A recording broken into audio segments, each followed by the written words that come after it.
سبيل الدموع سبيل مريح. السلام علیکم ورحمۃ اللہ وبرکاتہ. کیا حال ہے سب کا؟ الحمد للہ. نحمده ونصلي على رسوله الكريم. اما بعد فاعوذ باللہ من الشیطان الرجیم. بسم اللہ الرحمن الرحیم. رب اشرح لي صدری ويسر لي امری واحلل عقدۃ من لسانی یفقهوا قولی. آج میں انشاءاللہ آپ کے ساتھ صلہ رحمی کے موضوع پر، رشتہ داروں کے ساتھ حسن سلوک کے موضوع پر کچھ باتیں کروں گی. ہم سب یہ بات جانتے ہیں کہ اللہ تعالیٰ نے ہمیں پیدا کیا، وہی ہمارا خالق ہے، وہی ہمارا مالک ہے، وہی ہمارا رازق ہے. ہم اسی کی طرف سے آئے ہیں اور اسی کی طرف ہمیں واپس جانا ہے. یا ایھا الانسان انک کادح الی ربک کدحا فملاقی. اے انسان، تو کشاں کشاں اپنے رب کی طرف چلا جا رہا ہے، پھر اس سے ملاقات کرنے والا ہے. میری اور آپ کی سب کی اللہ سے ملاقات ہونے والی ہے، جلد یا بدیر. ضرورت اس بات کی ہے کہ ہم اس ملاقات کی تیاری کر لیں. جب آپ کسی انسان سے بھی ملاقات کے لیے جاتے ہیں تو اس کی کچھ نہ کچھ تیاری کرتے ہیں. وہ تو پھر رب العالمین ہے. کیا ہم اس سے ملاقات کی تیاری بغیر کسی کوشش کے کریں گے؟ اس سے ملاقات کی تیاری کا بہترین طریقہ کیا ہے؟ اس کا طریقہ یہ ہے کہ جن چیزوں کو وہ پسند کرتا ہے انہیں کر لیا جائے، اور جن چیزوں کو وہ ناپسند کرتا ہے انہیں چھوڑ دیا جائے، تاکہ جب ہم اس سے ملیں تو وہ ہم سے راضی ہو اور ہم اس سے راضی ہوں. رضی اللہ عنہم ورضوا عنہ کی صف میں ہم بھی کھڑے ہوں. لیکن اگر ہم نے اس سے ملاقات کی تیاری نہیں کی تو پھر کہیں ایسا نہ ہو کہ وہاں جا کر سخت شرمندگی کا سامنا کرنا پڑے اور واپس لوٹنے کا بھی کوئی راستہ نہ ہو. اس لیے بہت ضروری ہے کہ یہ زندگی جو اس وقت ہمیں ملی ہے، ہم اس کی ڈائریکشن درست کر لیں. ہمیں اللہ سبحانہ تعالیٰ کی طرف جانا ہے، لہٰذا یہ سفر یہیں سے شروع کر لیں، اس زندگی سے شروع کر لیں، اس دنیا سے شروع کر لیں. ہم کچھ بھی ہوں، ہم ایک ماں ہوں، ایک بیٹی ہوں، ایک ٹیچر ہوں، کہیں جاب کرتے ہوں، پڑھتے ہوں، کچھ بھی کرتے ہوں، ان سب چیزوں میں ضرورت اس بات کی ہے کہ ہم اپنی ڈائریکشن اللہ سبحانہ تعالیٰ کی طرف کر لیں. ہماری زندگی میں ہماری بہت سی ضروریات ہوتی ہیں اور انہیں پورا کرنا بھی ضروری ہوتا ہے. کچھ ضروریات ہماری ذاتی ضروریات ہوتی ہیں، کھانا پینا پہننا اوڑھنا. کچھ ضروریات ہماری دوسرے انسانوں کے ساتھ وابستہ ہوتی ہیں، جن میں ہمارے قریبی رشتہ دار ہوتے ہیں، میل جول کے لوگ ہوتے ہیں. یہ بھی ہماری ضرورت ہوتی ہے. ہم کسی آئی لینڈ میں نہیں رہ سکتے، کسی جزیرے میں جا کے نہیں رہ سکتے کہ جہاں ہم نہ کسی سے ملے اور نہ کوئی ہم سے ملے. ایسا تو نہیں ہو سکتا. لیکن یہ سارے کام کرتے ہوئے ہمیں اپنا رخ اللہ کی طرف کرنا ہے. تو اللہ سبحانہ تعالیٰ کی طرف اپنا رخ کر لینا، جیسے ابراہیم علیہ السلام نے کیا، اپنی قوم سے منہ موڑ کے، اپنے رشتہ داروں سے منہ موڑ کے. تو کبھی انسان فزیکلی ہجرت کرتا ہے، ایک جگہ کو چھوڑ کر دوسری جگہ چلا جاتا ہے، اور کبھی انسان اسی جگہ رہتا ہے، اسی گھر میں رہتا ہے، انہی رشتہ داروں میں رہتا ہے، سب زندگی کے کام کاج کرتا رہتا ہے، لیکن اپنا رخ اللہ کی طرف رکھتا ہے. اپنی نیت اور اپنا ارادہ ایک ہی رکھتا ہے کہ میرے ہر عمل سے میرا رب راضی ہو جائے. وہ کسی بھی کام کا انتخاب کرتا ہے تو یہ دیکھتا ہے کہ اس سے میرا رب راضی ہے یا نہیں. تو ہم کچھ بھی کر رہے ہوں، چاہے ہم اپنی ذاتی ضروریات پوری کر رہے ہوں یا دیگر انسانوں کی ضروریات پوری کر رہے ہوں، ہماری سوچ، ہماری یاد، ہمارا دھیان اپنے رب ہی کی طرف رہنا چاہیے کہ یہ جو کچھ بھی ہم کر رہے ہیں، ایک دن رب سے ملاقات ہونی ہے تو اس کے بارے میں مجھے جواب دینا ہے کہ میں نے یہ کام اس کی رضا کے لیے کیا یا صرف دنیا حاصل کرنے کے لیے کیا. تو بہرحال اللہ سبحانہ تعالیٰ نے ہمیں اس زندگی میں اس دنیا میں صرف بھیجا ہی نہیں بلکہ ہمیں ایک مقصد زندگی دے کر بھیجا، اور وہ کیا؟ ایکم احسن عملا، کہ تم میں سے کون اچھے عمل کرتا ہے۔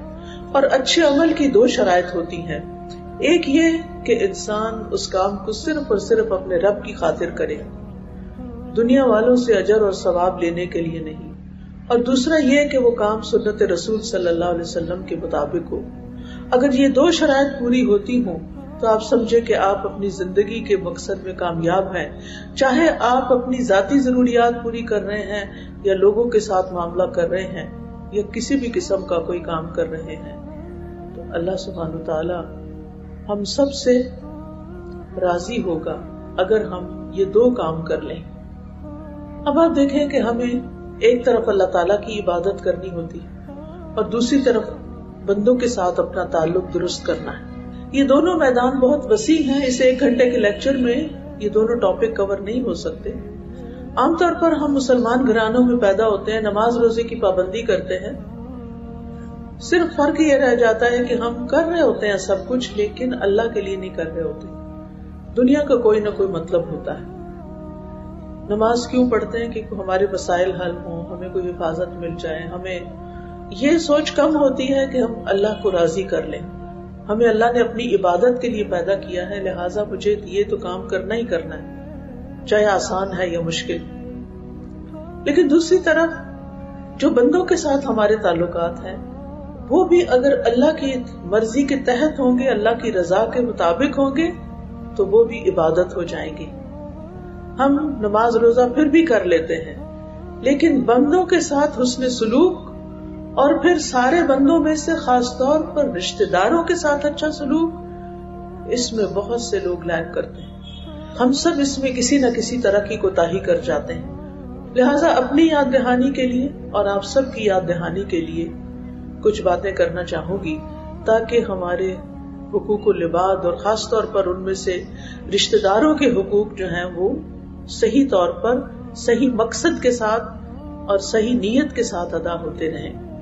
قرآن مجید میں متعدد مقامات پر صلہ رحمی کی طرف رہنمائی کی گئی ہے، خاص طور پر سورۃ الرعد میں اللہ سبحانہ وتعالیٰ فرماتے ہیں أَفَمَن يَعْلَمُ أَنَّمَا أُنزِلَ إِلَيْكَ مِن رَّبِّكَ الْحَقُّ كَمَنْ هُوَ أَعْمَىٰ إِنَّمَا يَتَذَكَّرُ أُولُو الْأَلْبَابِ الَّذِينَ يُوفُونَ بِعَهْدِ اللَّهِ وَلَا يَنقُضُونَ الْمِيثَاقَ وَالَّذِينَ يَصِلُونَ مَا أَمَرَ اللَّهُ بِهِ أَن يُوصَلَ وَيَخْشَوْنَ رَبَّهُمْ وَيَخَافُونَ سُوءَ الْحِسَابِ وَالَّذِينَ صَبَرُوا ابْتِغَاءَ وَجْهِ رَبِّهِمْ وَأَقَامُوا الصَّلَاةَ وَأَنفَقُوا مِمَّا رَزَقْنَاهُمْ سِرًّا وَعَلَانِيَةً وَيَدْرَؤُونَ بِالْحَسَنَةِ السَّيِّئَةَ أُولَٰئِكَ لَهُمْ عُقْبَى الدَّارِ جَنَّاتُ عَدْنٍ يَدْخُلُونَهَا وَمَن صَلَحَ مِنْ آبَائِهِمْ وَأَزْوَاجِهِمْ وَذُرِّيَّاتِهِمْ وَالْمَلَائِكَةُ يَدْخُلُونَ عَلَيْهِمْ مِنْ كُلِّ بَابٍ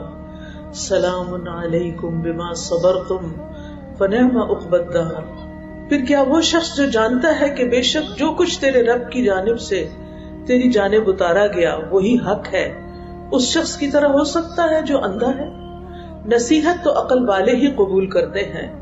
کون ہے عقل والے؟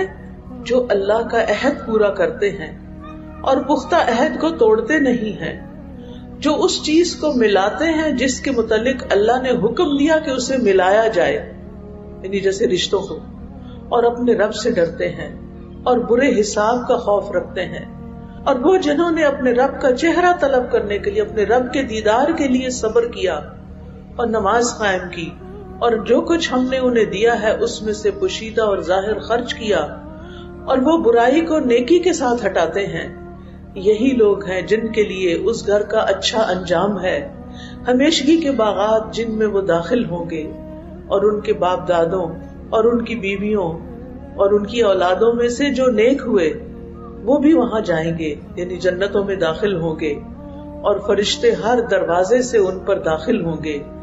سلام ہو تم پر، سلام ہو تم پر، اس کے بدلے جو تم نے صبر کیا، یعنی یہ سارے رشتے نبھانے میں جو صبر کیا، اللہ تعالیٰ کے احکامات ادا کرنے میں جو صبر کیا، اللہ تعالیٰ کی روکی ہوئی چیزوں سے رک کر جو صبر کیا، لوگوں کی اذیتوں پر جو صبر کیا اس کے بدلے سلام ہو تم پر، سو کتنا اچھا ہے اس گھر کا انجام. یعنی آج تمہارے سارے دکھ درد دور ہو گئے، ساری تکلیفیں دور ہو گئیں، ساری اذیتیں ختم ہو گئیں. اب تمہارے ساتھ وہی لوگ ہیں جو تم سے محبت کرتے تھے اور تم ان سے محبت کرتے تھے، اور یہ محبتیں تمہاری اللہ کی خاطر تھی، چاہے وہ خون کے رشتے تھے یا دوستی کے رشتے تھے یا اللہ کی خاطر دین کے راستے پہ اکٹھے چلنے والوں کے باہم تعلقات اور رشتے تھے. تو یہاں پر اللہ تعالیٰ نے کچھ چیزوں کو جوڑنے کا حکم دیا ہے. جوڑنے کے لیے لفظ صلہ آتا ہے، ایک چیز کو دوسری چیز کے ساتھ ملانا، حتیٰ کہ اس کے ساتھ چمٹ جائے، ساتھ لگ جائے. اور اس کا اپوزٹ ہجران ہے، یعنی چھوڑ دینا، ہجرت کرنا. امام نووی کہتے ہیں صلہ رحمی رشتہ داروں پر اس انداز میں احسان کرنا ہے کہ وہ صلہ رحمی کرنے والے کے اور جس کے ساتھ صلہ رحمی کی جا رہی ہے اس کے حالات کے مناسب ہو، کیونکہ ہر ایک کے حالات مختلف ہوتے ہیں. کبھی یہ مال کے ذریعے ہوتی ہے، کبھی خدمت کرنے سے ہوتی ہے، کبھی صرف ملاقات کرنے سے ہوتی ہے، اور کبھی صرف سلام دعا کرنے سے ہوتی ہے. یہ ساری صورتیں صلہ رحمی کی صورتیں ہیں. اور ابن منظور جو ایک لغوی ہیں، لغت کی کتاب انہوں نے لکھی لسان العرب، وہ کہتے ہیں کہ یہ کنایا ہے، یعنی اشارہ ہے صلہ رحمی ان رشتہ داروں پر احسان کرنے کے بارے میں جو نسبی اور سسرالی ہوں، یعنی یا خون کے رشتے ہوں یا سسرال کے رشتے ہوں. کیونکہ ہم عام طور پر صلہ رحمی کو صرف نسبی رشتہ داروں کے لیے لیتے ہیں اور اس کو ریسٹرکٹ کر دیتے ہیں کہ ماں باپ کی طرف سے جو رشتے ہیں بس، یا بہن بھائیوں کی طرف سے، جبکہ اللہ نے سارے رشتوں کو جوڑنے کا حکم دیا. تو نسب اور سسرال دونوں کا حق ہے.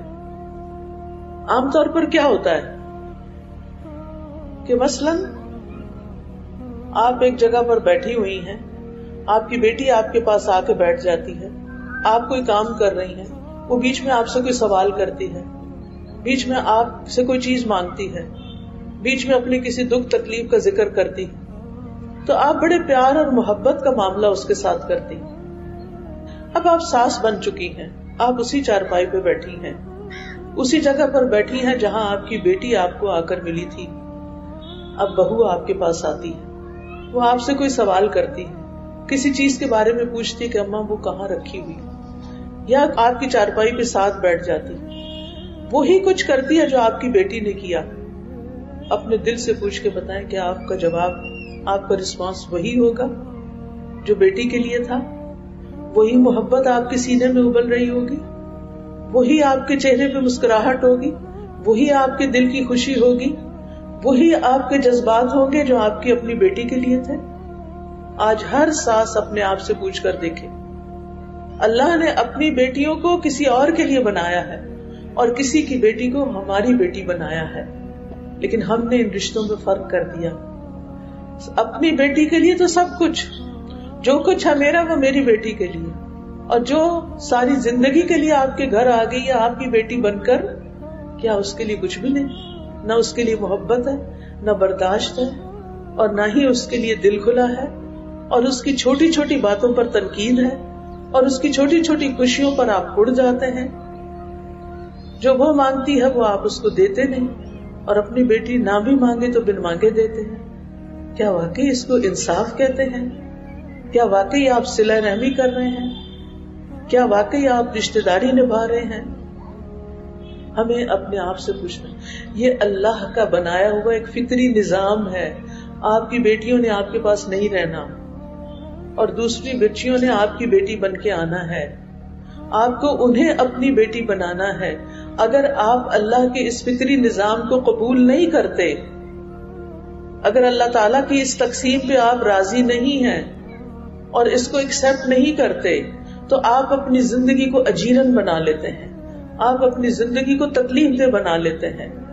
میں سب ماؤں سے کہوں گی کہ اپنی بہوؤں کے لیے اپنے دل کھول دیں، ان کو بیٹیوں کی طرح بلکہ بیٹیوں سے بڑھ کے پیار کریں، کہ وہ اپنے ماں باپ اور اپنا سب کچھ، اپنا گھر بار، اپنی ساری زندگی چھوڑ کر آپ کے قدموں میں آ بیٹھی ہیں. انہوں نے بہت کچھ قربانیاں کی ہیں، ان کے آپ پر بڑے حق ہیں، ان کے سر پہ دست شفقت رکھنا آپ کی ذمہ داری ہے. اللہ نے تقدیر میں لکھا تھا کہ وہ آپ کے بیٹے کی بیوی بن کر آپ کے گھر میں آئے، آپ کی بہو بنے. یہ اللہ کی تقسیم تھی. آپ اپنی بہن کی بیٹی لانا چاہتی تھی، آپ اپنے بھائی کی بیٹی لانا چاہتی تھی، لیکن اللہ نے کوئی اور بچی آپ کی قسمت میں رکھی تھی. اب وہ جو آ گئی ہے نا، وہ اپنا رزق لے کر آئی ہے، وہ اپنی قسمت سے آئی ہے، اور یہ قسمت اللہ کی طرف سے تھی. اسے قبول کریں، اس کے ساتھ شفقت کریں. وہ بھی بچی ہے، اس سے بھی غلطیاں ہوں گی، اس سے بھی ایسے کام ہوں گے جو آپ کو اچھے نہیں لگیں گے، لیکن ہمیشہ اس جگہ اپنی بیٹی کو رکھ لیں کہ اگر میری بیٹی ہوتی اور یہ غلطی کرتی تو میں کیا کرتی. بس بہو سے بھی کچھ ہوا ہے تو یہی سمجھ کے معاف کر دیں اور اس کو سینے سے لگائیں، اسے محبت دیں. بڑے پہل کرتے ہیں، بڑے اپناتے ہیں. آپ اپنے گھر میں تھی نا، وہ آئی ہے، آپ کو ویلکم کرنے کی ضرورت ہے، آپ کو سینے سے لگانے کی ضرورت ہے، آپ کو محبت دینے کی ضرورت ہے، آپ کو اپنا دل کھلا کرنے کی ضرورت ہے. آپ نے اس کو گھر میں تو کمرہ دے دیا، اپنے دل میں کوئی جگہ ہی نہیں دی. آپ کیسی ماں ہیں؟ وہ آپ کے بیٹے کی خوشی ہے، وہ آپ کے بیٹے کی محبت ہے، اس کو ایکسپٹ کریں. اور جب انسان اللہ کی اس تقسیم پہ راضی ہو جاتا ہے کہ اس میں بھی کوئی خیر رکھی ہے میرے رب نے میرے لیے، تو پھر انسان کے دل پر سکون ہو جاتا ہے. پھر اسی طرح ہمارے بہن بھائی، تو ابن منظور کہتے ہیں یہ کنایا ہے ان رشتہ داروں پر احسان کرنے کے بارے میں جو نسبی اور سسرالی ہوں. ان پر شفقت کرنا، ان کے ساتھ نرمی سے پیش آنا، ان کے احوال کی رعایت کرنا، اگرچہ وہ دور کے رشتہ دار ہوں یا وہ بدسلوکی کرتے ہوں. سن لیجئے، اگرچہ وہ دور کے رشتہ دار ہوں اور وہ بدسلوکی بھی کرتے ہوں، پھر بھی آپ نے کیا کرنا ہے؟ آپ نے نرمی سے پیش آنا ہے، ان کے حالات کی رعایت کرنی ہے، ان کی غلطیوں کو معاف کرنا ہے. اور ہم اس کے برعکس کیا کرتے ہیں؟ اگر کوئی رشتہ دار ہمارے ساتھ اچھا سلوک نہیں کرتا، نہ صرف یہ کہ ہم خود اس سے کاٹ لیتے ہیں، بلکہ اوروں کو بھی کیا کہتے ہیں، باقی رشتہ داروں کو بھی کہتے ہیں خبردار جو اس سے ملے، اگر تم اس سے ملے تو میرا تمہارا رشتہ ختم. کیا یہ اسلام کی تعلیم ہے؟ کیا یہ ہمارا دین ہمیں یہ سکھاتا ہے؟ کیا ہمیں یہ کرنا چاہیے؟ یہ اخلاق ہے ہمارا؟ یہ ہمارے دین کے بالکل مخالف چیز ہے. ہمیں تو سکھایا گیا کہ جو ہم سے کٹے اس سے جڑو، جو ہم سے جہالت سے پیش آئے اس سے بردباری سے پیش آیا جائے، جو ہمیں محروم کرے ہم اس کو عطا کرنے والے ہوں، ہم اس کو دینے والے ہوں. ہمیں یہ نہیں سکھایا گیا کہ جو ہمارے ساتھ اچھا نہ کرے ہم اس سے دگنا برا کریں اور رشتے کاٹ کے بیٹھ جائیں. اور وہ کہتے ہیں قطع رحمی ان سب چیزوں کے برعکس کو کہتے ہیں. گویا جب وہ ان پر احسان کرتا ہے تو اپنے اور ان کے درمیان قرابت داری اور سسرالی رشتہ داری اور جائز صلے اور عطیے کو ملاتا ہے، یعنی ان رشتوں کو جوڑتا ہے. اب صلہ رحمی، قاضی ایاز کہتے ہیں کوئی شک نہیں کہ مجموعی طور پر صلہ رحمی واجب ہے. رشتوں کو کاٹنا کبیرہ گناہ ہے، اور آپ کو پتا ہے کبیرہ گناہ معاف نہیں ہوتے وضو کرنے سے اور نماز پڑھنے سے، وہ معاف ہوتے ہیں معافی مانگنے سے، توبہ کرنے سے، اپنی اصلاح کرنے سے. کہ آپ نے اگر کاٹا ہوا ہے تو آپ کو جوڑنا ہوگا، اور جوڑ کر رب کے حضور بھی توبہ کرنی ہوگی. اور اگر دوسروں پر کوئی آپ نے زیادتی کی ہے، ان کا حق مارا ہے، تو وہ حق بھی لوٹانا ہوگا. حق مارنے سے کیا مراد ہے؟ عام طور پر بہن بھائی کیوں کٹ جاتے؟ والدین کی وفات ہوئی، وراثت کی تقسیم پر اختلاف ہوا، بہنوں کو آؤٹ کاسٹ کر دیا گیا، کچھ نہیں دیا گیا، اور پھر کیا ہوا؟ بہنوں نے بھائی کے گھر آنا چھوڑ دیا، اور بھائی علل اعلان کہتے ہیں اگر تم نے آنا ہے ہمارے پاس، جوڑنا ہے ہم سے، تو پھر ہم سے حصہ نہ مانگنا. تو نتیجہ کیا ہوتا ہے؟ پھر رشتے کٹ جاتے ہیں.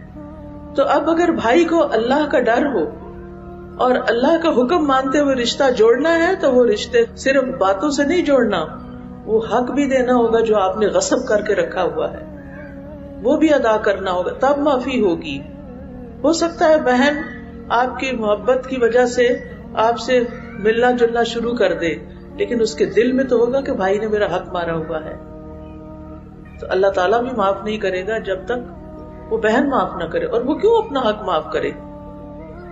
بعض بہنوں سے معاف کروا لیا جاتا ہے اور وہ اوپر سے بس نام کی خاطر معاف کر دیتی ہیں، جبکہ ان کے دلوں سے وہ بات نہیں جاتی. تو کسی کو مجبور کر کے معاف مت کروائیں. یہ دنیا کا مال و دولت دنیا میں ہی رہ جائے گا، یہ قبر میں ساتھ جانے والا نہیں ہے، یہ آخرت میں ساتھ سفارش کرنے والا نہیں ہے. اس لیے ان حقوق کی ادائیگی یہیں پر کر لیں. تو صلہ رحمی یعنی اس کی خاص تاکید اللہ تعالیٰ نے فرمائی اور فرمایا کہ میں الرحمن ہوں، میں نے رحم کو پیدا کیا اور اسے اپنے نام سے نکالا. جو اسے جوڑے گا میں اسے جوڑوں گا یعنی اپنی رحمت سے، جو اسے توڑے گا یعنی رشتوں کو کاٹے گا میں اسے توڑ کے پاش پاش کر دوں گا، یعنی میں بھی اس کو دور کر دوں گا. لہذا رشتوں کو جوڑنا اللہ تعالیٰ کا پسندیدہ کام ہے، ایمان لانے کے بعد اللہ تعالیٰ کا محبوب ترین عمل ہے. ایک شخص خثعم قبیلے سے روایت کرتے ہیں کہ میں نبی صلی اللہ علیہ وسلم کے پاس آیا جبکہ آپ صحابہ کے پاس بیٹھے ہوئے تھے. میں نے کہا آپ ہیں وہ جو یقین رکھتے ہیں کہ آپ اللہ کے رسول ہیں؟ آپ نے فرمایا ہاں. میں نے کہا اللہ کے رسول کون سے اعمال اللہ کو سب سے زیادہ محبوب ہیں؟ آپ نے فرمایا اللہ پر ایمان. کہتے ہیں میں نے کہا اللہ کے رسول پھر اس کے بعد کون سا عمل؟ آپ نے فرمایا رشتوں کو جوڑنا، صلہ رحمی. میں نے کہا اللہ کے رسول پھر کون سا عمل؟ فرمایا نیکی کا حکم دینا اور برائی سے روکنا. میں نے کہا اللہ کے رسول کون سے اعمال اللہ کو سب سے زیادہ ناپسند ہے؟ فرمایا اللہ کے ساتھ شریک ٹھہرانا. میں نے کہا اللہ کے رسول پھر کون سا عمل؟ فرمایا رشتوں کو کاٹنا، قطع رحمی. میں نے کہا اللہ کے رسول پھر کون سا عمل؟ آپ نے فرمایا برائی کا حکم دینا اور نیکی سے روکنا. تو یاد رکھیے اللہ کے نزدیک پسندیدہ ترین اعمال میں سے یہ عمل ہے کہ انسان اپنے رشتوں کے ساتھ جوڑ کے رکھے. اور یہ تعلیم نبی صلی اللہ علیہ وسلم نے مکہ کی ابتدائی دور کی تعلیمات میں دی. یعنی مکہ میں جب آپ صرف توحید کی دعوت دے رہے تھے، ایمان کی دعوت دے رہے تھے، اسی وقت آپ نے لوگوں کو صلہ رحمی کی دعوت بھی دی اور اس کا حکم بھی دیا. اور ایک صحابی کہتے ہیں کہ میں نبی صلی اللہ علیہ وسلم کے پاس مکہ میں آپ کی خدمت میں حاضر ہوا. میں نے پوچھا کہ آپ کون ہیں؟ آپ نے فرمایا میں اللہ کا نبی ہوں. میں نے پوچھا نبی کون ہوتا ہے؟ فرمایا مجھے اللہ نے بھیجا ہے. میں نے کہا آپ کو کیا پیغام دے کر بھیجا ہے، یعنی آپ کیوں آئے ہیں ہمارے بیچ میں؟ آپ نے فرمایا اللہ نے مجھے صلہ رحمی کرنے، بتوں کو توڑنے، اللہ کو ایک قرار دینے اور اس کے ساتھ کسی کو شریک نہ ٹھہرانے کا پیغام دے کے بھیجا. تو سب سے پہلے یہاں پر کس چیز کا ذکر کیا آپ نے؟ رشتوں کو جوڑنے کا. تو اس سے یہ پتہ چلتا ہے کہ انسان نیک ہو ہی نہیں سکتا جب تک وہ اپنے رشتوں کو نہیں جوڑتا، رشتوں کا خیال نہیں کرتا. نبی صلی اللہ علیہ وسلم نے حضرت ابو ذر کو نصیحت کی تھی کہ میں قرابت دار سے تعلق قائم رکھوں، اگرچہ وہ پیٹھ پھیرے، وہ نہیں ملنا چاہتا پھر بھی آپ ملتے رہیں، وہ آپ سے تعلق نہیں رکھنا چاہتا پھر بھی آپ ان سے تعلق رکھیں. یہ ہے صلہ رحمی. نبی صلی اللہ علیہ وسلم کی جو آخری وصیتیں ہیں ان میں سے ایک یہ ہے کہ حضرت انس کہتے ہیں کہ آپ صلی اللہ علیہ وسلم نے اپنی بیماری کے ایام میں فرمایا تمہارے رشتہ دار ارحامکم ارحامکم، رشتوں کو توڑنے سے بچو. تو صلہ رحمی کیا ہے؟ دراصل صلہ رحمی یہ نہیں کہ بدلے کے طور پہ صلہ رحمی کی جائے یعنی رشتوں کو جوڑا جائے، بلکہ صلہ رحمی کرنے والا وہ ہے کہ جب اس سے رشتہ کاٹا جا رہا ہو تب بھی وہ صلہ رحمی کرے. یعنی جو اس کے ساتھ نہ بھی اچھا برتاؤ کرے وہ اس سے بھی اچھا سلوک کرے. پھر اسی طرح یہ ہے کہ اللہ سبحانہ وتعالیٰ قرآن مجید کی کئی آیات میں ذی القربہ کا لفظ استعمال کرتے ہیں. وَبِالْوَالِدَيْنِ إِحْسَانًا وَبِذِي الْقُرْبَى وَالْيَتَامَى وَالْمَسَاكِينِ وَالْجَارِ ذِي الْقُرْبَى وَالْجَارِ الْجُنُبِ وَالصَّاحِبِ بِالْجَنبِ وَابْنِ السَّبِيلِ وَمَا مَلَكَتْ أَيْمَانُكُمْ، کہ ماں باپ کے ساتھ احسان کا برتاؤ کرو، رشتہ داروں کے ساتھ، یتیموں اور مسکینوں اور قرابت والے ہمسائے، اجنبی ہمسائے اور پہلو کے ساتھی اور مسافر کے ساتھ، اور ان کے ساتھ بھی جن کے مالک تمہارے دائیں ہاتھ بنے ہیں۔ یقیناً اللہ ایسے شخص سے محبت ہی نہیں کرتا جو اکڑنے والا، شیخی مارنے والا ہو، یعنی جس کے اندر غرور ہو، تکبر ہو، انا ہو، اپنے آپ کو بڑی چیز سمجھے۔ ایک شخص نے نبی صلی اللہ علیہ وسلم سے پوچھا، اے اللہ کے رسول، کون سے لوگ اللہ کو زیادہ پیارے لگتے ہیں اور کون سے اعمال اللہ کو زیادہ اچھے لگتے ہیں؟ اب اس بات کی روشنی میں آپ اپنا جائزہ لیں اور سوچیں کہ کیا میں بھی یہ چاہتی ہوں کہ میں وہ کام کروں جو اللہ کو پسند ہے اور ویسا بن جاؤں جیسا اللہ کو بننا پسند ہے؟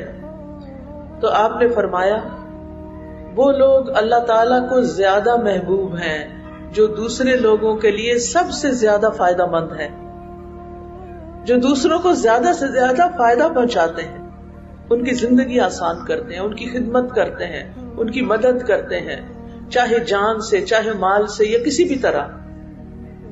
اور اللہ تعالیٰ کے نزدیک پسندیدہ اعمال یہ ہیں: اپنے مسلمان بھائی کو خوش کرنا، اس سے کسی تکلیف کو دور کرنا، اس کا قرضہ ادا کر دینا، اس سے بھوک دور کر دینا، یعنی کھانا کھلانا۔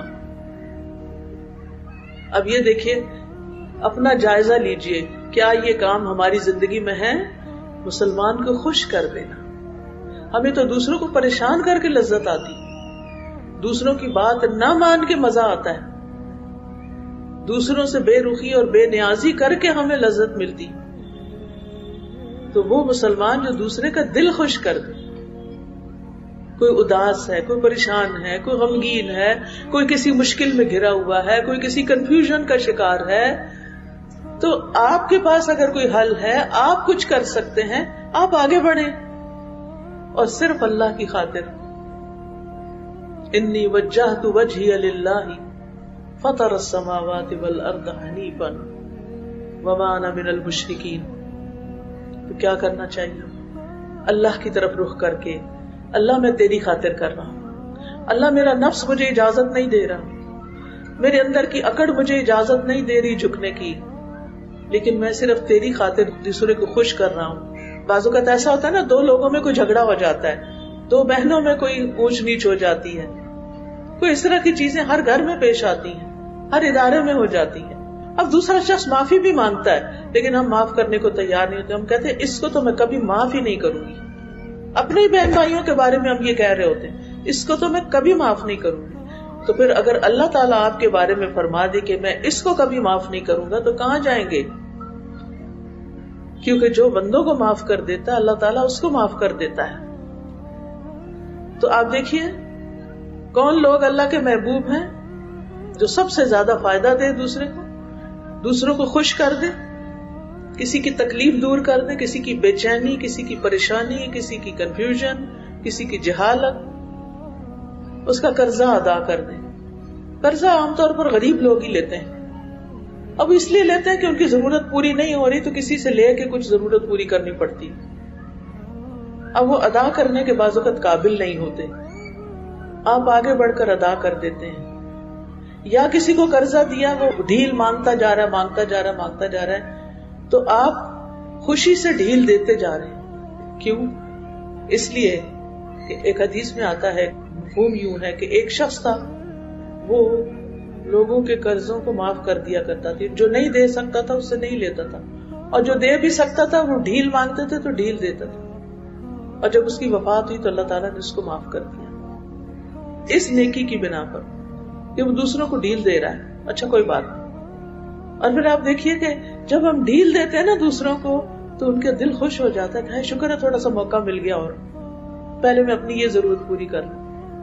تو وہ رخ اللہ کی طرف، انی وجہت وجہی للہ، اللہ کی خاطر، بندوں میں مقبول اور مشہور ہونے کے لیے نہیں کہ لوگ میرے بارے میں کہیں کہ فلاں ایسا اور ایسا، نہیں، اللہ کی خاطر کیا۔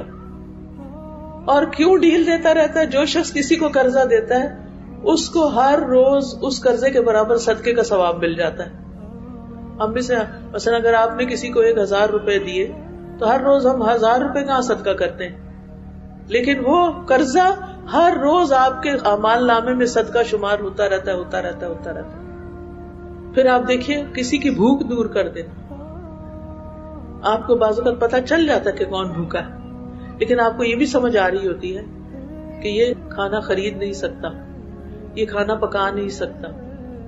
اچھا، ہم بعض اوقات لیتے ہیں یہ شاید باہر والے لوگوں کے لیے، گھر سے باہر کے لوگوں کے لیے، کہ آپ کسی یتیم مسکین کو جا کے کھانا کھلائیں. یہ گھر کے اندر بھی ہے.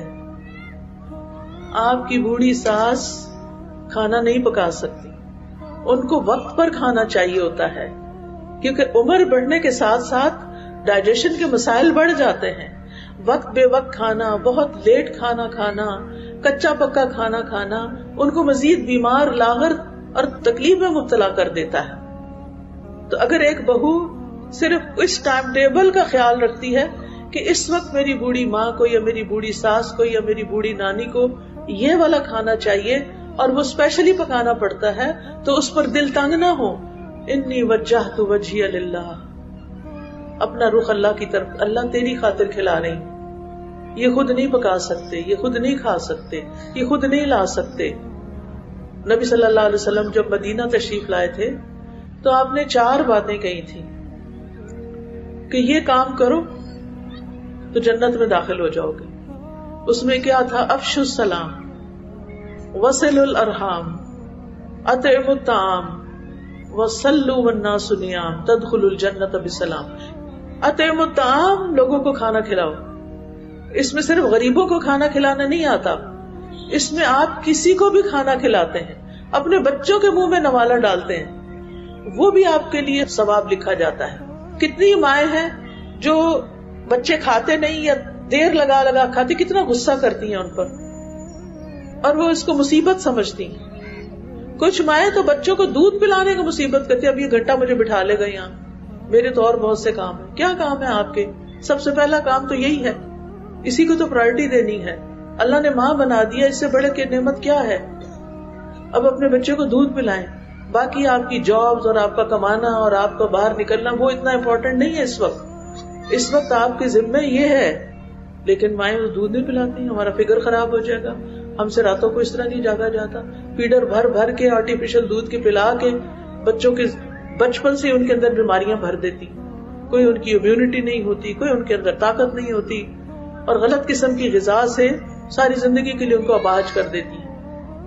تو یہ ماں اگر اپنے بچے کو دودھ اپنا پلا رہی ہے نا، تو یہ بھی اطعموا الطعام میں ہے، کیونکہ طعام کا لفظ صرف روٹی چاول کے لیے نہیں ہے، وہ دودھ کے لیے بھی ہے. کسی بھی چیز سے کسی کی بھوک مٹانا. آپ اپنے ہسبینڈ کے لیے کھانا پکاتی ہیں، آپ اس کے مہمانوں کے لیے کھانا پکاتی ہیں، آپ کو مشکل ہوتی ہے، روز ہی کسی نہ کسی کو ساتھ لے آتے ہیں، میں کیا کروں، کب تک یہ سلسلہ چلے. نہیں، انی وجہت وجہی للہ، میں نے اللہ کی خاطر کیا. پھر آپ دیکھیے اور کیا فرمایا، جس نے اپنے غضب کو روک لیا، غصہ کنٹرول کر لیا، اللہ تعالیٰ اس کی خامیوں پہ پردہ ڈال دے گا. اور جو آدمی اپنے غصے کو پی گیا باوجود اس کے کہ وہ اس کو نافذ کر سکتا تھا، تو اللہ تعالیٰ قیامت کے دن اس کے دل کو امیدوں سے بھر دے گا. اس دن اسے پریشانی نہیں ہوگی. سیلف کنٹرول کا اتنا بڑا اجر ہے. اور جو اپنے بھائی کی ضرورت پوری کرنے کے لیے اس کے ساتھ چلا، یہاں تک کہ اسے پورا کر دیا، اللہ تعالیٰ اس کو اس دن ثابت قدم رکھے گا جس دن قدم ڈگمگا جائیں گے. اس کے لیے آسانیاں ہی آسانیاں. آپ دیکھیں کہ قبر میں جب سوال ہوتے ہیں نا بندے سے، یعنی قبر میں جب کسی کو دفنا دیا جاتا ہے اور قبر بند کر دی جاتی ہے اور ابھی لوگ واپس نہیں جا رہے ہوتے اور مردہ ان کے قدموں کی آواز سن رہا ہوتا ہے کہ فرشتے منکر نکیر زمین چیرتے ہوئے اس کے پاس پہنچ جاتے ہیں، بھیانک شکلوں والے، اٹھا کے بٹھاتے ہیں اور اس سے سوال کرتے ہیں، اس سے پوچھتے ہیں من ربو کا، تمہارا رب کون ہے، ما دینو کا، من نبیو کا. نبی صلی اللہ علیہ وسلم اپنے صحابہ کو حکم دیا کرتے تھے کہ اپنے بھائی کے لیے استقامت کی دعا کرو، ثابت قدمی کی دعا کرو، اس وقت اس سے حساب ہو رہا ہے. یعنی کہ قبر میں بھی ثابت قدمی چاہیے اور حشر کے دن بھی جب سوال جواب ہوں گے وہاں بھی ثابت قدمی چاہیے. تو یہ کس کے لیے ہے؟ جو دنیا میں کسی کی ضرورت پوری کرنے کے لیے اس کے ساتھ چل پڑے. بعض اوقات ہم کہتے ہیں ہمارے تو اپنے بڑے کام ہیں، ہمارے پاس ٹائم نہیں ہے. یعنی بعض اوقات ہوتا ہے کسی کو کوئی شاپنگ کرنی ہوتی ہے، کسی کو کہیں سفر کرنا ہوتا ہے، کوئی ضرورت ہوتی ہے اور آپ کی ضرورت ہوتی ہے کہ آپ ساتھ چلیں، اور آپ ساتھ چل پڑتے ہیں تو اس کا اتنا بڑا اجر ہے. پھر رشتہ داروں کے ساتھ اچھا سلوک کرنے میں یہ بھی ہے کہ ان کو دین کی تعلیم دی جائے.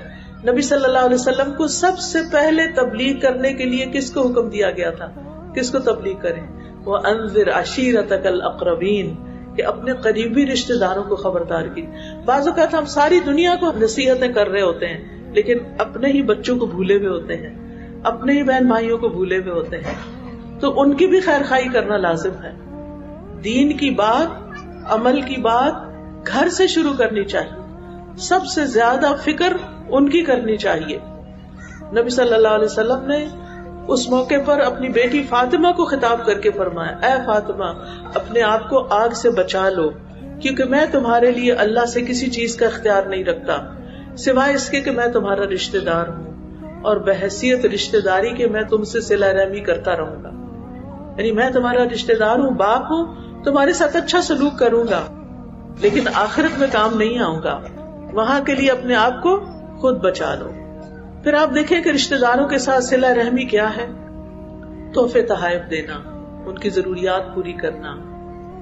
اللہ تعالیٰ فرماتے ہیں ان اللہ یأمر بالعدل والاحسان وایتاء ذی القربى، بے شک اللہ تمہیں حکم دیتا ہے عدل کرنے کا، احسان کرنے کا اور رشتہ داروں کو دینے کا. یہ اللہ کا حکم ہے. یہ ہر جمعے کے خطبے میں آیت سنتے ہیں آپ کہ وہ تو ہمیں کبھی کچھ نہیں دیتے. ہم نے تو شادیوں پہ ان کو اتنے زیور چڑھائے اور انہوں نے ہمارے بچے کی شادی پہ ہمیں پوچھا بھی نہیں. انی وجہت وجہی للہ، میں نے جو کیا اللہ کے لیے کیا، کیونکہ مجھے اللہ نے حکم دیا کہ میری حیثیت ہے میں ان کو زیور چڑھا سکتی ہوں، میں ان کو زیور دوں گی. ان کی حیثیت نہیں تو میں ان سے کوئی توقع نہیں رکھتی. ان کے لیے بھی اللہ کا حکم ہے، جو وہ کر سکتے ہیں وہ کریں. یہ سب کے لیے حکم ہے کہ رشتہ داروں کو دیں، لیکن ہم صرف ان رشتہ داروں کو دیتے ہیں جو ہمیں کچھ دیتے ہیں، اور جو ہمیں نہیں پوچھتے ہم بھی ان کو نہیں پوچھتے. کیوں پوچھیں؟ وہ بھی تو نہیں آتے، وہ بھی تو نہیں دیتے، وہ بھی تو نہیں کرتے. یہ تو پھر ضد لگانے والی بات ہے. یہ اللہ کی خاطر تھوڑی ہے. جو اللہ کی خاطر کرتا ہے وہ اپنا صلہ، اپنا اجر آخرت کے لیے محفوظ کرتا ہے. اور پھر آپ دیکھیں کہ بعض اوقات تعلقات میں کھچاؤ پیدا ہو جاتا ہے، آپس کے تعلقات میں بگاڑ آ جاتا ہے، تو اس کا علاج بھی کیا ہے؟ تحفے تحائف دینا. فرمایا تہادو تحابو، ایک دوسرے کو تحفہ دو، آپس میں محبت بڑھے گی. یہ تو علم وحی کے ذریعے پتا چلا نا، ایکسپیرینس بھی بتاتا ہے، لیکن یہ اللہ کا حکم ہے. جس رشتے میں آپ دیکھیں محبت کی کمی ہے وہاں کچھ نہ کچھ تحفہ دے دیں. اللہ تعالیٰ ان کے دلوں کے گرج کو، میل کو، کینے کو، بغض کو دور کر دے گا. دل تو اللہ کے ہاتھ میں ہے نا. اور آپ جب تحفہ دیں گے تو اس انتظار میں نہیں کہ یہ کب میرے سے ٹھیک ہوتے ہیں، آپ صرف اللہ کے لیے اس کو دیں گے. انی وجہت وجہی للہ ففروا الی اللہ انک قادح الی ربک قدحا فملاقی، اللہ کی ملاقات کی تیاری میں. اور پھر اگر صدقہ وغیرہ بھی دینا ہو تو اپنے غریب رشتہ داروں کو پہلے رکھیں. زکوٰۃ تقسیم کرنی ہو تو پہلی تقسیم اپنے رشتہ داروں کے اندر جو ضرورت مند ہے، مسکین ہے، یتیم ہے، ضرورت مند ہے. پھر بعض رشتوں کو آپ سلام کے ذریعے تازہ رکھتے ہیں. دوسرے ملک میں رہتے ہیں، آپ نہ وہاں جا سکتے ہیں نہ وہ یہاں آ سکتے ہیں، تو آپ کیا کریں؟ سلام دعا بھیجتے رہیں، کبھی کبھی فون کال کر لیں. لیکن جو ملنے آئے تو حشاش بشاش چہرے سے ملیں، خوش ہو کے ملیں، خندہ پیشانی سے ملیں. پھر اسی طرح اگر کبھی آپ غصے میں آ کے قسم کھا لیں کہ میں تو اس کو کبھی کچھ نہیں دوں گی، میں اس سے نہیں بولوں گی، میں یہ کام نہیں کروں گی، تو رسول اللہ صلی اللہ علیہ وسلم نے فرمایا جس نے قطع رحمی کی قسم کھائی یا کسی ناجائز کام کی قسم کھا لی تو اس کو پورا کرنا یہی ہے کہ اسے چھوڑ دیا جائے. یہی اس کا پورا کرنا ہے. ایسی قسمیں توڑ دیں. ایسی صلہ رحمی نہیں کرنی چاہیے، لیکن ایسی صلہ رحمی نہیں جو حق سے روکے انسان کو. اس کا کیا مطلب ہے؟ اگر رشتہ دار غلط سفارش کرنے کو کہتے ہیں، اگر رشتہ دار غلط گواہی دینے کو کہتے ہیں تو وہ نہیں آپ کریں گے، چاہے وہ ناراض ہو. کسی اور طرح منا لیں، لیکن یہ اس طرح نہیں کرنا ان کے ساتھ. اللہ کی ناراضگی والے کام نہیں کرنے رشتے جوڑنے کے لیے.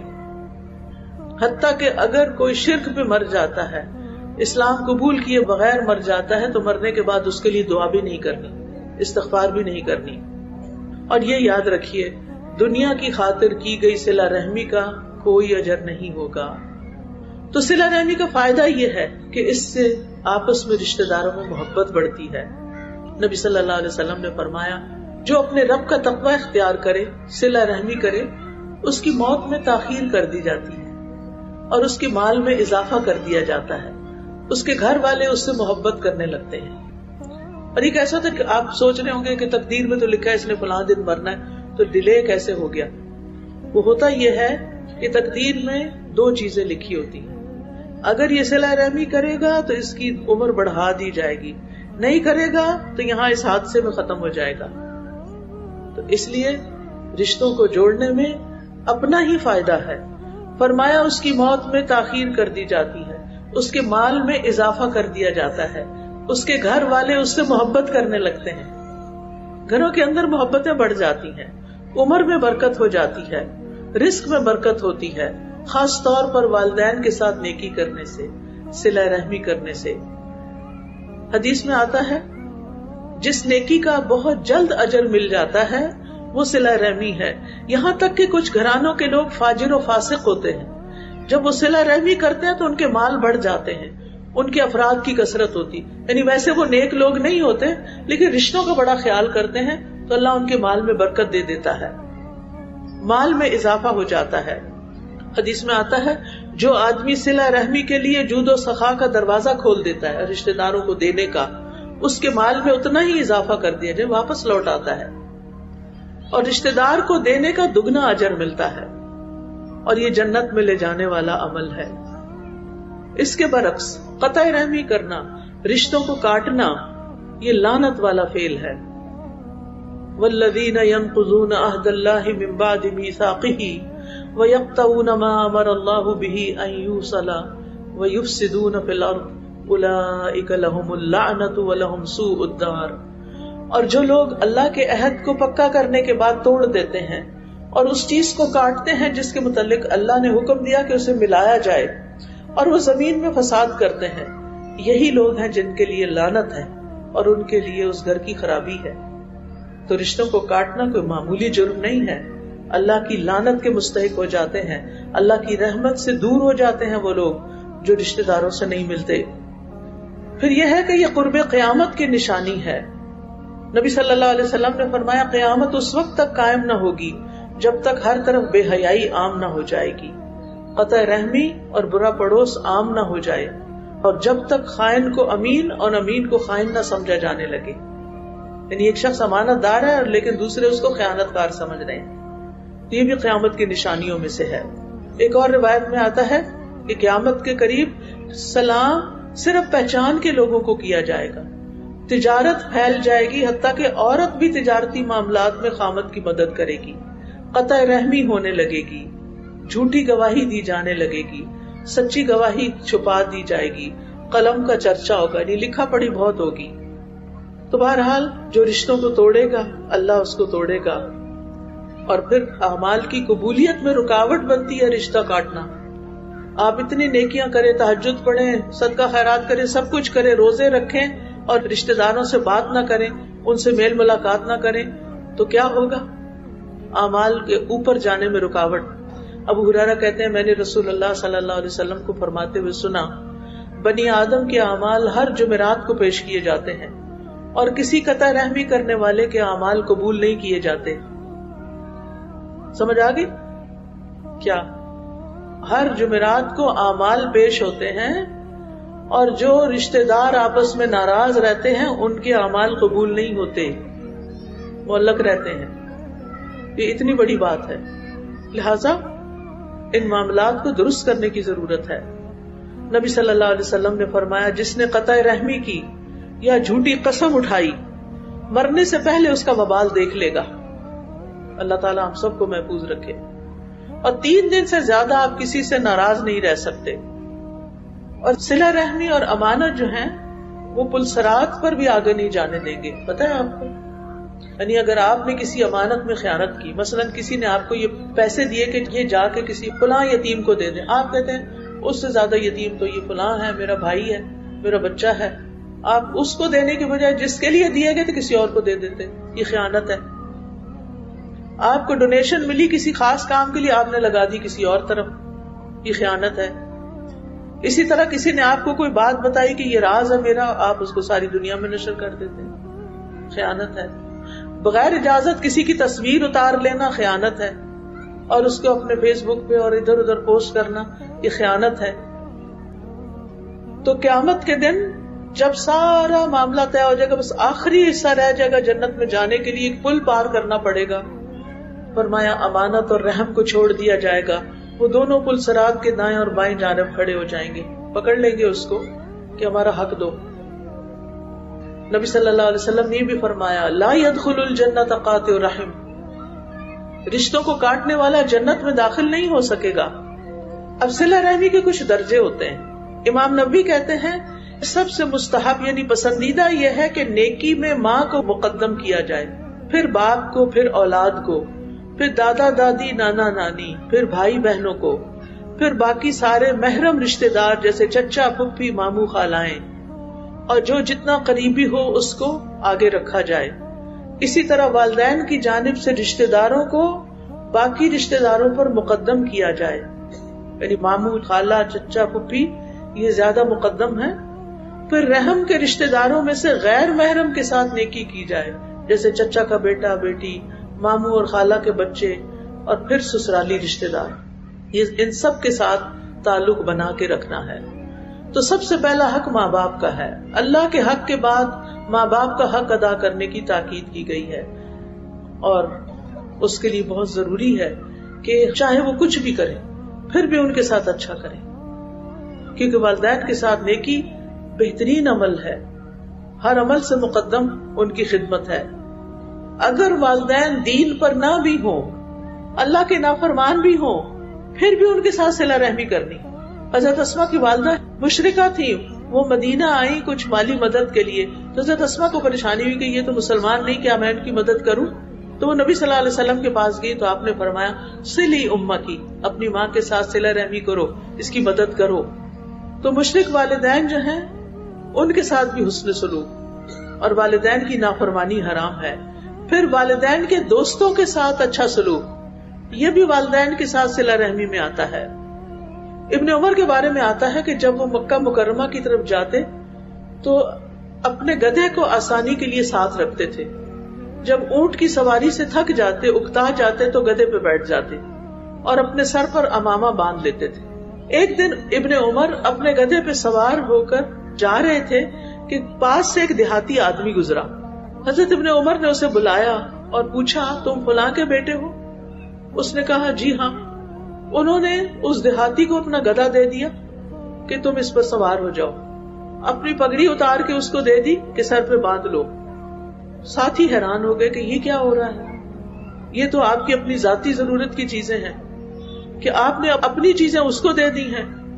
تو ابن عمر نے کہا میں نے رسول اللہ صلی اللہ علیہ وسلم سے سنا، آپ فرماتے تھے نیکیوں میں سے سب سے بڑی نیکی آدمی کا اپنے باپ کی وفات کے بعد اس کے دوستوں سے اچھا سلوک کرنا ہے، اور اس دیہاتی کا باپ حضرت عمر کا دوست تھا، میں اس کے ساتھ اس لیے اچھا کر رہا ہوں۔ یعنی جو ہمارے والدین کے پیارے ہوں، ہمارے ماں باپ جن سے پیار کرتے ہیں ان سے پیار کرنا بھی صلہ رحمی ہے۔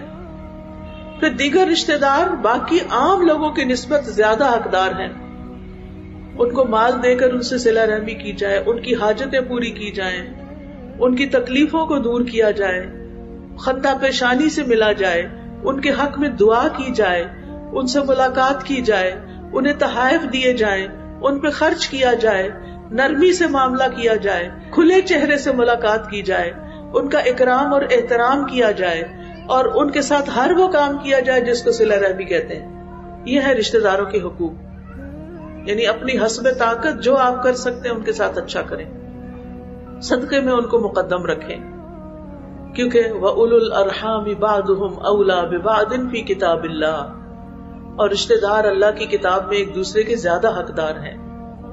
اور پھر خاص طور پہ ایسے رشتے داروں کو دینا جو دل میں دشمنی چھپائے ہوئے ہوں، اوپر اوپر سے اچھے ہوں لیکن اندر ان کے بغض بھرا ہوا ہو۔ رسول اللہ صلی اللہ علیہ وسلم نے فرمایا سب سے افضل صدقہ وہ ہے جو اپنے اس رشتے دار پہ کیا جائے جو پوشیدہ دشمنی رکھنے کی وجہ سے تم سے اعراض کرے، یعنی اس کا دل خوش نہیں تم سے، لہٰذا وہ تم سے دور دور رہتا ہے۔ کچھ رشتے دار ہوتے ہیں نا، آپ ان سے ملیں ایسے ہی ہاتھ میں لائیں گے، آپ ان کو گلے لگائیں، آگے سے کوئی رسپانس ہی نہیں دیں گے، سمجھ نہیں آتی کہ ان کو کیا ہوا، تو پھر سمجھ آتی کہ دل میں کوئی حسد ہے یا کوئی بغض ہے، کوئی چیز رکھی ہوئی ہے، لہٰذا آپ ان سے اور اچھے ہو جائیں، آپ اس کی پرواہ نہ کریں کیونکہ آپ کر رہے ہیں اللہ کے لیے، انی وجہت وجہی للہ۔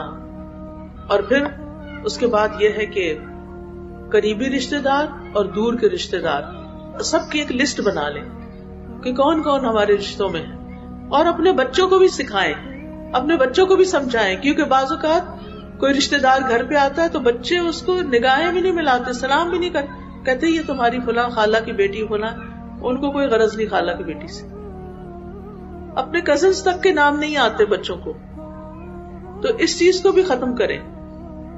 اور پھر یہ ہے کہ اگر آپ کو رشتے داروں کی طرف سے کسی تکلیف کا سامنا کرنا پڑتا ہے تو اس کو برداشت کر جائیں اور ان کے لیے دعائیں کریں کہ اللہ ان کا دل صاف کر دے، اللہ ان کو معاف کر دے، اللہ ان کا بھلا کرے۔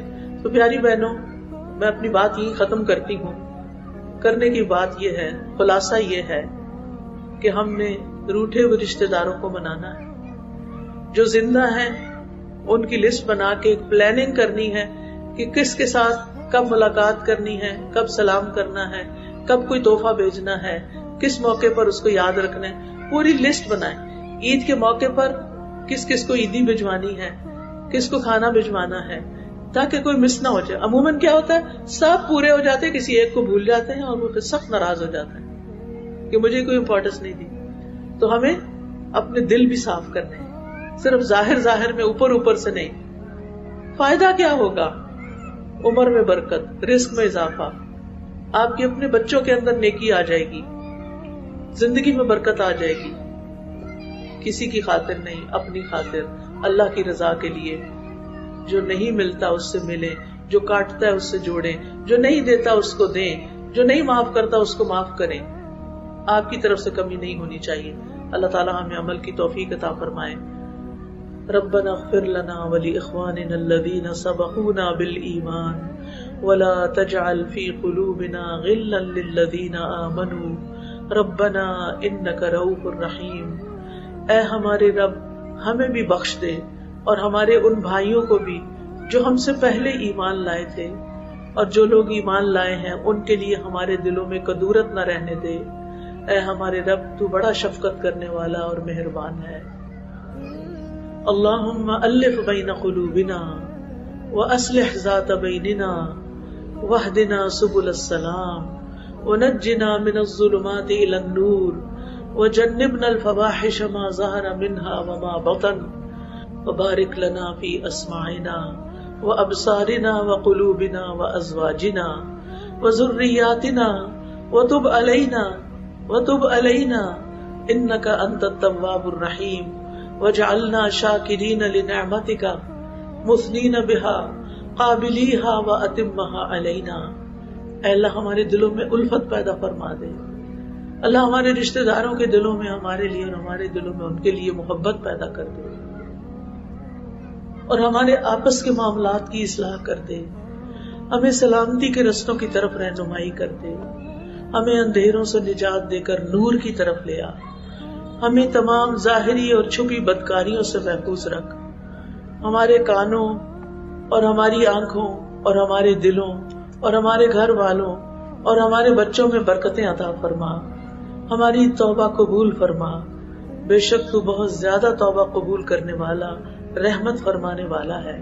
اور ہمیں اپنی نعمتوں کا شکر ادا کرنے والا بنا، ان کی تعریف کرنے والا بنا، ان کو قبول کرنے والا بنا دے، اور ان نعمتوں کو ہم پہ کامل فرما دے۔ یا رب العالمین، جتنی بہنیں یہاں آئی ہیں ان کا آنا قبول کر لے، انہوں نے جو سنا ہے ان کے سینوں میں محفوظ کر دے، ان کو اس پر عمل کی توفیق عطا فرما، ان کے گھریلو تعلقات خوشگوار کر دے، ان کے خاندانوں میں آپس میں محبت پیدا کر دے، دوریوں کو ختم کر دے، نفرتوں کو اور بغض کو دور کر دے۔ اللہ ہم سب کے دلوں کو آپس میں ملا دے۔ یا اللہ ان کے رزق میں برکت دے، ان کی عمر میں برکت دے۔ اللہ جنہوں نے اس مجلس کا اہتمام کیا ہے انہیں اس کی بہترین جزائے خیر عطا فرما دے۔ اللہ تو ہمیں اپنے پسندیدہ بندوں میں شامل کر لے۔ اللہ ہم جو سنتے ہیں، جو پڑھتے ہیں، ہم اس پر عمل کرنے والا بنا، ہمارے دلوں میں وسعت پیدا کر دے۔ یا اللہ تمام بیماروں کو صحت عطا فرما دے، تمام بگڑے ہوئے بچوں کی اصلاح فرما دے۔ یا اللہ ہمارے بچوں کو دن دگنی رات چگنی ترقی عطا فرما، ان کی ساری مشکلات آسان کر دے۔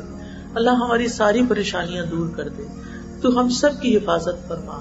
اللہ پاکستان کی حفاظت فرما، اللہ فلسطین کے مسلمانوں کی حفاظت فرما، اللہ ان کی تکلیف کو دور کر دے، اللہ ان کو امن نصیب فرما۔ یا رب العالمین امت مسلمہ پر رحم فرما۔ یا اللہ تو ہم سب کو ہر طرح کے فتنے اور آزمائش سے بچا کے رکھ۔ یا اللہ ایمان کے ساتھ ہمارا خاتمہ ہو، ہماری موت آسان ہو، ہمارا قبر کا حساب آسان ہو۔ یا اللہ ہماری قبر جنت کے باغوں میں سے ایک باغ بن جائے۔ اللہ حشر کے دن تو ہمارے قدموں کو ثابت رکھنا۔ یا اللہ ہمیں عرش کا سایہ نصیب کرنا۔ یا اللہ ہمیں بے حساب جنت میں داخل کر دینا، ہمیں اپنا دیدار نصیب فرمانا۔ ربنا تقبل منا انك انت السميع العليم وتب علينا انك انت التواب الرحيم وصلى الله تعالى على خير خلقه محمد وعلى آله واصحابه واهل بيته اجمعين برحمتك يا ارحم الراحمين۔ ایک اہم اناؤنسمنٹ یہ ہے کہ جو لیکچر آپ نے سنا ہے، ظاہر ہے آپ نے تو سن لیا، آپ کے رشتہ داروں تو نہیں سنا۔ آپ ان کی طرف محبت کا ہاتھ بڑھائیں گے، وہ نہیں بڑھائیں گے، پھر آپ پریشان ہوں گے کہ یہ کیوں نہیں مجھ سے بول رہے۔ ہم تو جوڑنا چاہتے ہیں، یہی نہیں جوڑنا چاہتے، ہم تو بلاتے ہیں وہ نہیں آتے، ہم تو یہ کرتے ہیں وہ نہیں کرتے۔ تو آپ نے کیا کرنا ہے؟ آپ نے کیسے کرنا ہے؟ دو کام کرنے، ایک تو ہمت نہیں ہارنی، صبر سے کام لینا ہے۔ دوسرے یہ کرنا ہے کہ یہ لیکچر ان کو بھی سینڈ کرنا ہے۔ آپ سب نے یہ لیکچر فیملی گروپس میں سینڈ کرنا ہے، اپنے رشتہ داروں کو سنوانا ہے، تاکہ جب آپ ان کی طرف پیار محبت کا ہاتھ بڑھائیں تو وہ بھی آپ کی طرف بڑھائیں۔ ٹھیک ہے؟ تو یہ صلہ رحمی کی برکتیں ہیں، صلہ رحمی کے فائدے ہیں۔ اب آپ سوچیں گے لیکچر کہاں سے لیں؟ تو یوٹیوب پر بھی آپ کو مل جائے گا اور چینل پر بھی مل جائے گا۔ آپ کے پاس، سب کے پاس واٹس ایپ ہے؟ کس کس کے پاس واٹس ایپ ہے؟ ماشاء اللہ سب ہاتھ کھڑے ہیں۔ آج کے دور میں کوئی اس خیر سے محروم نہیں۔ تو بہرحال آپ نے کیا کرنا ہے کہ واٹس ایپ کا ایک چینل ہے فرحت ہاشمی، جو اب نئی آپشن آئی ہے نا، اس میں چینل کو لیں، اس کو سبسکرائب کر لیں۔ ایک اور چینل ہے الہدا انٹرنیشنل، وہاں سے آپ کو سارے لیکچرز کے لنک بھی مل جائیں گے جو ہر روز ہو رہے ہیں۔ صرف آپ نے وہاں سے کاپی کرنا ہے یا فارورڈ کرنا ہے اور دوسروں کو بھی بھیج دینا ہے۔ جتنے لوگ اس کو سن کے اپنے رشتے اور تعلق درست کر لیں گے، اس کا اجر و ثواب آپ کو بھی ملے گا۔ بارک اللہ فیکم۔ السلام علیکم ورحمۃ اللہ وبرکاتہ۔ سبيل الدنيا